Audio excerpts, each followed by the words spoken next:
Allora, abbiamo visto quindi il sistema binario velocemente, nessuno starà qua a chiederlo troppo, però l'abbiamo imparato. Adesso andiamo a vedere come noi trattiamo i numeri molto grandi e come li chiamiamo. Allora, abbiamo detto 10 alla 0, mi credete, vale 1 e ho a che fare con le unità, poi ho a che fare con le decine, poi ho a che fare con le centinaia, con 10 alla seconda abbiamo a che fare con le centinaia, 10 alla terza migliaia,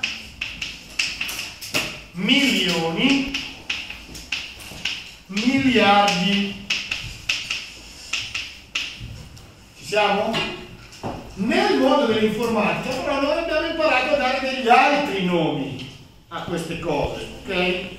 Attenta alle dita sull'obiettivo, abbiamo imparato a dare altri nomi alle cose. Vabbè, unità lasciamo stare, anche decine lasciamo stare, anche centinaia, e invece qui ce le abbiamo. Nel mondo dell'informatica noi un migliaio di byte abbiamo imparato a chiamarlo kilobyte. Cosa vuol dire kilobyte? Vuol dire un migliaio di byte.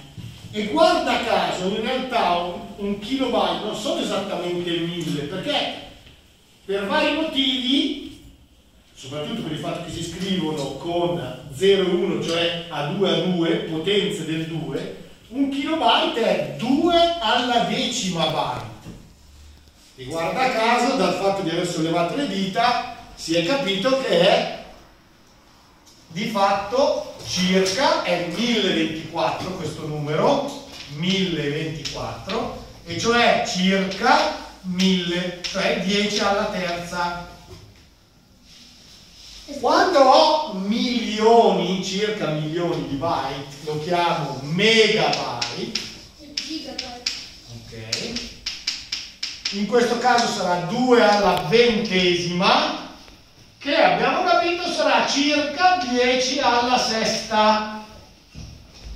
Ok? Quindi 1 milione di byte, in realtà un po' più di 1 milione di byte, perché sarebbero 1024 per 1024, li chiamo megabyte e sono 2 alla ventesima byte, che però nel linguaggio comune usiamo normalmente, pensiamo a 10 alla sesta, cioè milioni di byte.